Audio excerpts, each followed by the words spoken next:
On this episode of Social Lead Hub, we're going to go into the top common mistakes that business owners make on social media.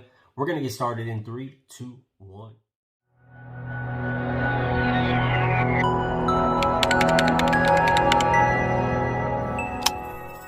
So growing your business on social media is a powerful tool that a lot of people have access to from home, from wherever they're at. The problem is we see people make the same common mistakes on social media, hurting their results on business and hurting their reputation on social media. I'm going to dive right into some of the top common mistakes that most business owners make on social media. Number one, not having a marketing strategy. The first thing you want to do is market, where you're going to promote your business, how you're going to promote it, and what are some key objectives. And by the way, if you're watching this video, I'll put a link to a YouTube video I did where how to create a plan for 2021 going into business, a social media marketing plan. But going in, you got to know what your purpose is. You got to know what your goals are. You got to know how you're going to do it. If not, you're just winging it, which is one of the biggest mistakes a lot of business owners do. Number two is know your target audience. You got to know who you're talking to. The problem is we see people who put information for everybody, but it resonates with nobody. And the problem with that is we see a lot of people who continuously, post on social media, but their message is not resonating with anybody. So what you got to do is you got to pinpoint who your target audience is. You got to speak like them. You got to speak to their pains. You got to know their age group. You got to know where they are on social media. So you can go ahead and you can map out your social media marketing plan and you can target the right people. Number three is not tracking results. The big things you want to do is you want to find out where all the leads are coming from. You want to know what strategies are working. You want to know what posts resonate with your audience more. So what you need to do is you need to start tracking it. You can keep it simple if you're brand new and just start tracking on a notebook. When you post something, do you get a result? Where did that original result come from? If you want to get fancy with it, you can use an Excel spreadsheet and create, the different platforms that you use, what kind of posts are getting the most traction. And what it helps you do, it helps you understand what's not working, what are your strengths, what are your weaknesses, so you can double down on what is working and eliminate what's not working. Number four, you're treating all platforms the same. Now, why is this a big issue? Well, you see some people who use Facebook in a certain way and they want to go on TikTok and use it the same way.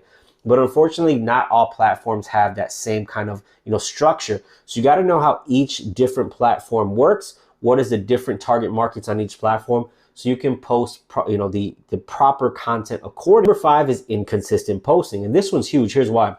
One of the main things that your audience makes a decision on when they want to buy from you or join you in business is how trustworthy is this person. And if you pop up 1 month, disappear the next month, you're not building trust with your audience. One of the big concepts of social media marketing is you constantly show up educating in the realm of your industry, in the realm of what you do. So when people start thinking about buying your product or service, the first person they think of is you. But what happens is if you're inconsistent, they don't think of you when they want to buy. They think of the person who showed up most on their timeline, which is not you. And a great testament to that is last week I had 5 clients in my life insurance business who reached out to me because I constantly post about life insurance and I constantly educate people in the realm of life insurance. So I'm the first person that they thought about. Number 6 is impersonal branding, meaning you're trying to hide behind a logo. You're trying to hide behind, some type of brand that doesn't have a face. If you're growing on social media marketing, you have to understand the basic rule that people do business with people they know, they like, and they trust. It expedites the sales process. Once people like you, they trust you, they know you, they say, hey, I want to buy from this person. But the problem is too many people want to hide behind a logo in a brand that's not a person or is not a personal brand. And what happens, it takes so long to build that brand. It works for the big companies, it works for the huge companies, but it doesn't work well for small companies. Now, are there individuals who are able to do that? Yes, but those are anomalies. It's not very common that a person who hides behind a logo or only uses a logo in a brand takes off. Number 7, over promotion. And when I say over promotion, I'm not talking about marketing. I'm talking about you're offering BOGOs, you're offering deals, you're talking about your product and how much it costs all the freaking time, and you're gonna turn your audience off. And the reason being, one of the main concepts that I teach on my courses is, hey, take your product and put it to the side. Put you up front and educate and show up and entertain and inspire in the realm of who you are, what your product does, how it helps people. And then when people reach out to you and show you, exactly what they're looking for or what they need help with or what problem they have, then you can bring the product and recommend it. The problem is people try to shove their product or service down everybody's throat.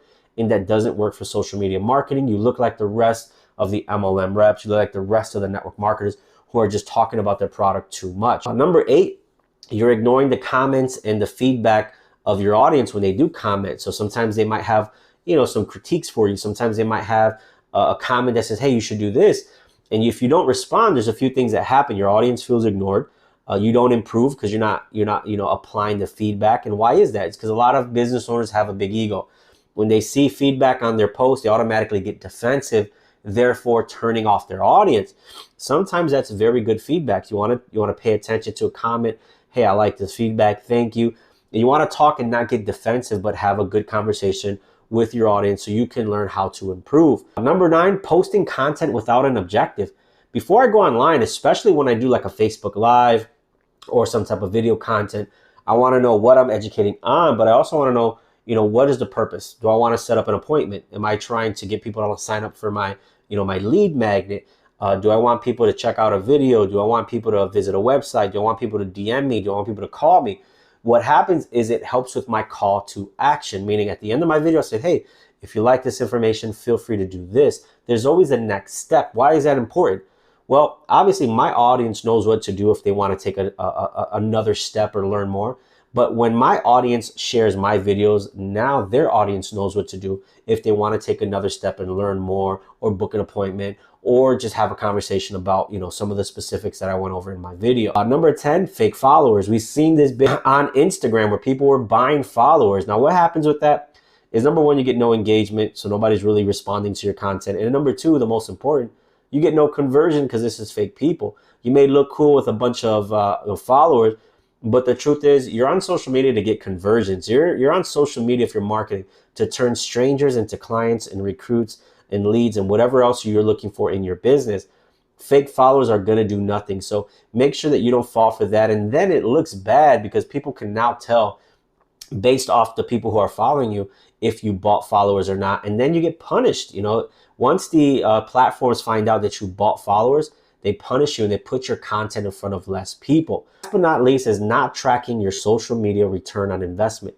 This goes along with what I previously said about conversion. It's all about conversion. How much money are you making?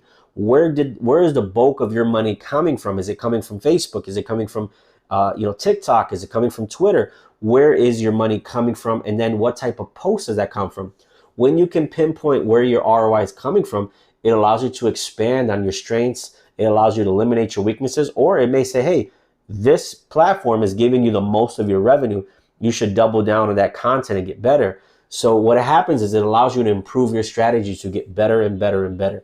So if you're on, social media, if you're a business owner watching this video and you're wondering, man, how do I get started? How do I, start with step 1? Step 1 is fixing your profile, making sure that it looks attractive for people to visit and turning your profile into a lead magnet machine. If you want to do that, feel free to download my free ebook, Profile Profits Cheat Sheet. It's a few ways, 5 different ways to turn your profile into a lead gen machine. Just go ahead and click the link in the description and go ahead and download that, and I'll send it over to you for free. Appreciate you guys for jumping on. Don't forget to hit that subscribe button and the notification bell so you get notified every time we post videos just like this.